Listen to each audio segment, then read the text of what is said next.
यदि आपको हाल ही में हार्ट अटैक यानी कि दिल का दौरा यानी कि वो स्थिति जो हृदय की मांसपेशियों को रक्त पहुंचाना बंद हो जाने की वजह से उत्पन्न होती है, उसके लिए इलाज करवाया हो तो यह वीडियो आपके स्वास्थ्य स्थिति और इसके इलाज के बारे में समझने में मदद करेगा।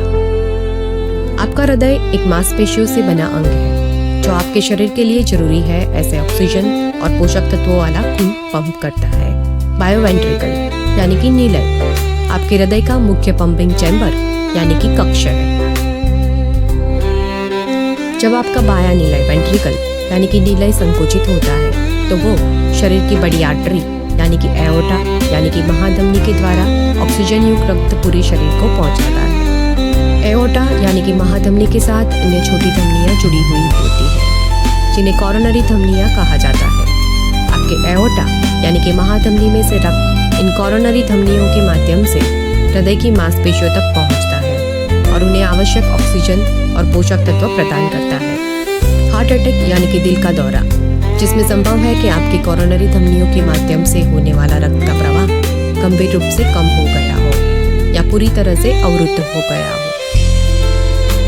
आपके कॉरोनरी धमनियों के माध्यम से होने वाले रक्त के प्रवाह में कमी का कारण हो सकता है कॉरोनरी धमनियों के भीतर जमा होने वाला चर्बीयुक्त पदार्थ जिसे प्लेक कहा जाता है। यदि प्लेक फट जाए तो इस जगह रक्त के थक्के बन सकते हैं जिसके संकीर्ण हुई धमनियों की स्थिति और खराब हो सकती है या धमनी अचानक पूरी तरह से अवरुद्ध हो सकती है और नतीजतन उस हिस्से के आगे रक्त का प्रवाह बिल्कुल ही बंद हो जाता है।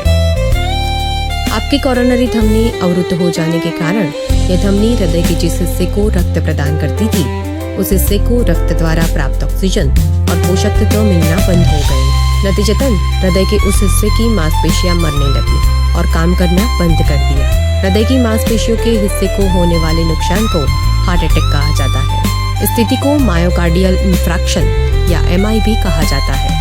आपकी कॉरोनरी धमनी के अवरोध को खोलने के लिए उस धमनी में से हृदय के क्षतिग्रस्त हिस्से को मिलने वाले रक्त के प्रवाह को सुधारने के लिए आपके हृदय के डॉक्टर ने इलाज का प्रक्रिया का सूचन किया होगा। आपने जो इलाज की प्रक्रिया कराई होगी वो कॉरोनरी एंजियोप्लास्टी हो सकती है।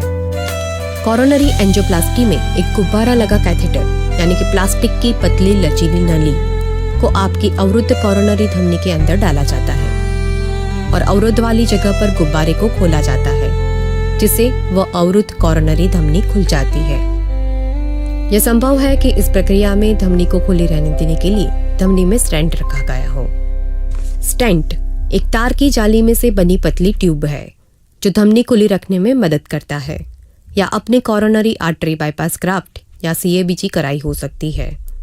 CABG की एक सर्जिकल प्रक्रिया यानी कि ऑपरेशन है जिसमें कॉरोनरी धमनी के बंद हिस्से को शरीर के अन्य हिस्से में से धमनी या शीरा लेकर बाईपास किया जाता है। अस्पताल में से आपको छुट्टी मिले उससे पहले आपके स्वास्थ्य का ध्यान रखने वाले विभाग ने आपको कई दवाइयों का सूचन किया होगा जिसमें निम्नलिखित दवाएं शामिल होगी। मुंह से ली जाने वाली एंटीप्लेटलेट थेरेपी यानी कि दवाइयाँ जो प्लेटलेट को एक दूसरे से जुड़ने से और रक्त के जमने से रोकती है। आपको बीटा ब्लॉकर्स नाम की दवाई भी दी गई होगी जो आपके दिल की धड़कन और रक्तचाप यानी कि ब्लड प्रेशर को घटाने में मदद करेगी। यदि आवश्यक हो तो एंजियोटेंसिन कन्वर्टिंग एंजाइम या ACE inhibitors, angiotensin receptor blocker या ARBS और कैल्शियम चैनल ब्लॉकर्स जैसी दवाएं भी आपके रक्तचाप यानी कि ब्लड प्रेशर को कम करने के लिए काम करती है और आपके कोलेस्ट्रॉल को कम करने के लिए आपको कम चर्बी वाले आहार के साथ स्टैंड इन दवाइयाँ दी गई हो सकती है। ये दवाइयाँ आपकी जिगर यानी कि यकृत में बनते कोलेस्ट्रॉल को कम करने में मदद करती है। यदि आपको अच्छा लग रहा हो तो भी जरूरी है कि आपके फिजिशियन द्वारा दी गई सलाह के अनुसार नियमित रूप से अपनी दवाइयाँ लेना जारी रखें।